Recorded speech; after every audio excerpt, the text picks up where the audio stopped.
Gulf breaking ന്യൂസിലേക്ക് സ്വാഗതം. പ്രവാസ ലോകത്തെ വിവിധ വാർത്തകൾക്കായി ഈ ചാനൽ സബ്സ്ക്രൈബ് ചെയ്യൂ. സൗദി ജയിലിൽ കഴിയുന്ന കോഴിക്കോട് സ്വദേശി അബ്ദുറഹീമിന്റെ മോചനവിധി ഇന്നുണ്ടായേക്കാം. മോചന ഹർജിയിൽ കഴിഞ്ഞ മാസം 30-ന് വിധിയുണ്ടായിരുന്നില്ല. 5-ാം തവണയാണ് വിധി പറയാതെ റിയാദ് ക്രിമിനൽ കോടതി മാറ്റിവെച്ചത്. ഇന്ന് പ്രാദേശിക സമയം രാവിലെ 8 മണിക്ക് കോടതി കേസ് വീണ്ടും പരിഗണിക്കും. സൗദി ബാലൻ അനസ് അൽ ഷാഇരി കൊല്ലപ്പെട്ട കേസ് വിശദമായി പഠിക്കാനുണ്ടെന്ന് ചൂണ്ടിക്കാട്ടിയാണ് റിയാദ് കോടതി മോചന ഹർജിയിൽ വിധി മാറ്റിപ്പറയുന്നത് ഒടുവിൽ മാറ്റിവെച്ചത്. കേസിൽ വധശിക്ഷ വിധിക്കപ്പെട്ട് 18 വർഷമായി ജയിലിൽ കഴിയുന്ന റഹീമിന് 34 കോടി രൂപ ദയാധനം കൈപ്പറ്റി കുടുംബം മാപ്പ് നൽകിയതോടെയാണ് മോചനത്തിന് വഴി തെളിഞ്ഞത്. കുടുംബത്തിന്റെ നിലപാട് കണക്കിലെടുത്ത് ജൂലൈ 2-ന് കോടതി വധശിക്ഷ റദ്ദാക്കിയിരുന്നു.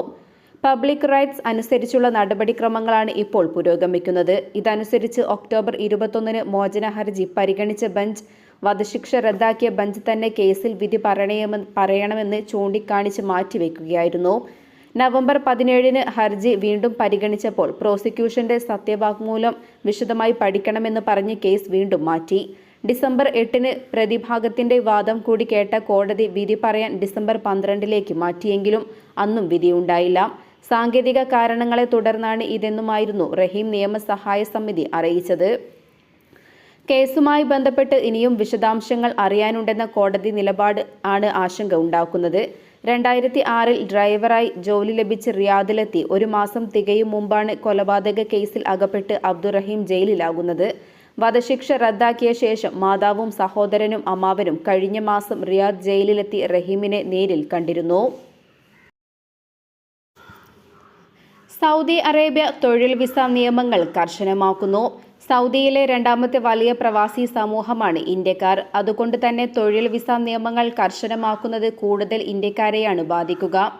സൗദിയിലേക്ക് തൊഴിൽ വിസയ്ക്ക് അപേക്ഷിക്കുന്ന ഇന്ത്യക്കാർ അവരുടെ പ്രൊഫഷണൽ അക്കാദമിക് യോഗ്യതകളുടെ മുൻകൂർ വെരിഫിക്കേഷൻ ഇനി പൂർത്തിയാക്കണം. സൗദി അറേബ്യയുടെ വിഷൻ 2030 പദ്ധതിയുടെ ഭാഗമായാണ് രാജ്യം തൊഴിൽ മേഖലയിൽ പരിഷ്കാരങ്ങൾ കൊണ്ടുവരുന്നത്. അതേസമയം പ്രവാസികൾക്ക് അവരുടെ ഇഖാമ അല്ലെങ്കിൽ റെസിഡൻസി പെർമിറ്റുകൾ പുതുക്കുന്നതിന് എക്സിറ്റ് റീ എൻട്രി വിസകൾ നീട്ടുന്നതിനുമുള്ള നിയമങ്ങളും പരിഷ്കരിച്ചിട്ടുണ്ട്. ഷാർജയിലെ ഖൽബ നഗരത്തിൽ പെയ്ഡ് പാർക്കിംഗ് സംവിധാനം ഖൽബ മുനിസിപ്പാലിറ്റി ഏർപ്പെടുത്തി. ഫെബ്രുവരി 1 മുതൽ ആഴ്ചയിൽ 6 ദിവസവും പാർക്കിങ്ങിന് പണം നൽകണം. ശനി മുതൽ വ്യാഴം വരെയാണ് നഗരത്തിൽ പെയ്ഡ് പാർക്കിംഗ്. വെള്ളിയാഴ്ചകളിൽ പാർക്കിംഗ് സൗജന്യമായി തുടരും. ആഴ്ചയിലുടനീളം ഫീസ് ബാധകമാകുന്ന മേഖലകളിലും ഔദ്യോഗിക അവധി ദിവസങ്ങളിലും പെയ്ഡ് പാർക്കിംഗ് സംവിധാനമായിരിക്കും. നീല വരകളിട്ട് വേർതിരിച്ച പാർക്കിങ്ങിൽ രാവിലെ 8 മുതൽ രാത്രി 10 വരെ പണം നൽകണം. ആഗോള മാനദണ്ഡങ്ങൾക്കനുസൃതമായി വാറ്റ് ഏർപ്പെടുത്താൻ കുവൈറ്റ് ആലോചിക്കുന്നു. എന്നാൽ എന്ന് മുതൽ ഈടാക്കുമെന്ന് വെളിപ്പെടുത്തിയിട്ടില്ല. 2018 മുതൽ വാറ്റ് ആരംഭിച്ച UAEയിൽ 5% ഈടാക്കുന്നത്. മറ്റ് ഗൾഫ് രാജ്യങ്ങളിൽ 5 മുതൽ 15% വരെ വാറ്റ് ചുമത്തുന്നുണ്ട്. വാറ്റിലൂടെ ലഭിക്കുന്ന അധിക തുക അടിസ്ഥാന സൗകര്യങ്ങൾ ഉൾപ്പെടെയുള്ള മേഖലകളിൽ നിക്ഷേപിക്കാനാണ് കുവൈറ്റ് ആലോചിക്കുന്നത്. ഈ വർഷം മുതൽ 15% കോർപ്പറേറ്റ് നികുതി ഈടാക്കി തുടങ്ങുമെന്നും നേരത്തെ വ്യക്തമാക്കിയിരുന്നു. UAEയിൽ വാർഷിക വരുമാനം 3.75 ലക്ഷം ദിർഹത്തിൽ കൂടുതലുള്ള കമ്പനികൾ 9% കോർപ്പറേറ്റ് നികുതി നൽകണമെന്ന നിയമവും നിലവിലുണ്ട്. വിമാനയാത്രയിൽ കയ്യിൽ കരുതാവുന്ന ഹാൻഡ് ബാഗിന്റെ ഭാരപരിധി എയർ അറേബ്യ ഉയർത്തി. പ്രവാസി മലയാളികൾക്കടക്കം യാത്രക്കാർക്ക് ഏറെ ആശ്വാസകരമാകുന്നതാണ് ഈ തീരുമാനം. ഇനി മുതൽ എയർ അറേബ്യ വിമാനത്തിൽ യാത്ര ചെയ്യുന്നവർക്ക് 10 കിലോ വരെ ഭാരം കയ്യിൽ കരുതാം. 7 കിലോ ഭാരമാണ് മറ്റ് വിമാനങ്ങളിൽ ഹാൻഡ് ബാഗിന് അനുവദിച്ചിരിക്കുന്ന പരമാവധി ഭാരം. ഈ ഭാരപരിധിയിൽ ഒരു ഹാൻഡ് ബാഗിന് പുറമെ ഒരു പേഴ്സണൽ ബാഗ് കൂടി യാത്രക്കാർക്ക് കയ്യിൽ കരുതാം. Bag pack, duty free bag, ചെറിയ ബാഗ് എന്നിവയാണ് യാത്രക്കാർക്ക് കൈവശം വയ്ക്കാവുന്നത്. ഇതിനു പുറമെ കുട്ടികൾക്കൊപ്പം യാത്ര ചെയ്യുന്ന യാത്രക്കാർക്ക് 3 കിലോ വരെ അധിക ഭാരം ഹാൻഡ് ബാഗിനാക്കാമെന്നും എയർ അറേബ്യ തീരുമാനിച്ചിട്ടുണ്ട്. 2 ബാഗുകളും 10 കിലോയിൽ കൂടരുതെന്നാണ് തീരുമാനം. പ്രവാസികൾക്ക് ഇത് വലിയ ആശ്വാസമാണ്. നേരത്തെ ഹാൻഡ് ബാഗിന് പുറമെ അധിക ബാഗ് കയ്യിൽ വയ്ക്കുന്നത് പല വിമാന കമ്പനികളും നിയന്ത്രിച്ചിരുന്നു. ഇന്ത്യയും സൗദിയും തമ്മിലുള്ള ഈ വർഷത്തെ ഹജ്ജ് കരാറിൽ ഇരു രാജ്യങ്ങളിലെയും മന്ത്രിമാർ ഒപ്പുവെച്ചു. ജിദ്ദയിൽ നടന്ന ചടങ്ങിൽ സൗദി ഹജ്ജ് ഉംറകാര്യ വകുപ്പ് മന്ത്രി doctor Tawfiq bin Fawzan al Rabiah, Indian parliamentary ന്യൂനപക്ഷകാര്യ മന്ത്രി കിരൺ റിജിജു എന്നിവരാണ് കരാറിൽ ഒപ്പുവെച്ചത്. Indian ambassador doctor Suhail Khan, Jeddah Indian consul general Fahad Ahmed Ansari, ഹജ്ജ് കൗൺസിലർ അബ്ദുൽ ജലീൽ, ഇരു രാജ്യങ്ങളിൽ നിന്നുമുള്ള മറ്റ് ഉന്നത ഉദ്യോഗസ്ഥർ എന്നിവരും ചടങ്ങിൽ പങ്കെടുത്തു. ഇന്ത്യക്കായി നേരത്തെ അനുവദിച്ച ഹജ്ജ് ക്വാട്ടയായ 1,75,025 തീർത്ഥാടകർ എന്നത് തന്നെയാണ് ഈ വർഷവും അനുവദിച്ചിരിക്കുന്നത്. 10,000 അധിക ക്വാട്ട ഇന്ത്യ ആവശ്യപ്പെടുമെന്ന് റിപ്പോർട്ട് ഉണ്ടായിരുന്നെങ്കിലും നേരത്തെയുള്ള ക്വാട്ടയിൽ മാറ്റമുണ്ടായിട്ടില്ല. ജിദ്ദ സൂപ്പർഡോമിൽ ഇന്നു മുതൽ 4 ദിവസങ്ങളിലായി നടക്കുന്ന ഹജ്ജ് ഉംറ എക്സിബിഷൻ ആൻഡ് കോൺഫറൻസ് പരിപാടികളിൽ മന്ത്രി കിരൺ റിജിജു പങ്കെടുക്കും.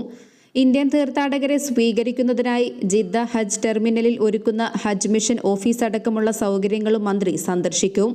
ജിദ്ദ വിമാനത്താവളത്തിൽ നിന്നും മക്കയിലേക്ക് ഇന്ത്യൻ തീർത്ഥാടകർക്കുള്ള ഹറമൈൻ ട്രെയിൻ സർവീസ് ഉപയോഗപ്പെടുത്തുന്നതുമായി ബന്ധപ്പെട്ട കാര്യങ്ങളും മന്ത്രി പരിശോധിക്കും. സൗദി അറേബ്യയിൽ വിവിധ നിയമലംഘനങ്ങളുടെ പേരിൽ പിടികൂടപ്പെട്ട 10,000-ലേറെ പേരെ കഴിഞ്ഞ ഒരാഴ്ചയ്ക്കുള്ളിൽ സൗദി അധികൃതർ നാടുകടത്തി.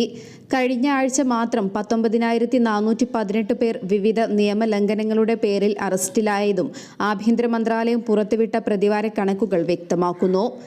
രാജ്യത്തിന്റെ വിവിധ ഭാഗങ്ങളിൽ അധികൃതർ ജനുവരി ആദ്യ ആഴ്ചയിൽ നടത്തിയ പരിശോധനകളിലാണ് ഇത്രയും പേർ പിടിയിലായത്. വിസ, തൊഴിൽ, അതിർത്തി സുരക്ഷാ നിയമങ്ങൾ ലംഘിച്ചതിനാണ് ഇത്രയേറെ പ്രവാസികൾ അറസ്റ്റിലായതെന്ന് ആഭ്യന്തര മന്ത്രാലയം അറിയിച്ചു. നേരത്തെ അറസ്റ്റിലായി കരുതൽ തടങ്കലിൽ കഴിയുകയായിരുന്ന 10,319 പ്രവാസികളെയാണ് കഴിഞ്ഞ ഒരാഴ്ചക്കിടയിൽ സൗദിയിൽ നിന്നും നാടുകടത്തിയത്. അറസ്റ്റിലായവരിലും നാടുകടത്തപ്പെട്ടവരിലും നിരവധി ഇന്ത്യൻ പ്രവാസികൾ ഉൾപ്പെടുമെന്നാണ് റിപ്പോർട്ട്. ഒമാൻ സന്ദർശിക്കുന്ന അറബ് ആഭ്യന്തരമന്ത്രിമാരുടെ council secretary general doctor Mohammed bin Ali Koman ആഭ്യന്തര മന്ത്രി Sayyid Hamoud bin Faisal al ബുസൈദിയുമായി കൂടിക്കാഴ്ച നടത്തി.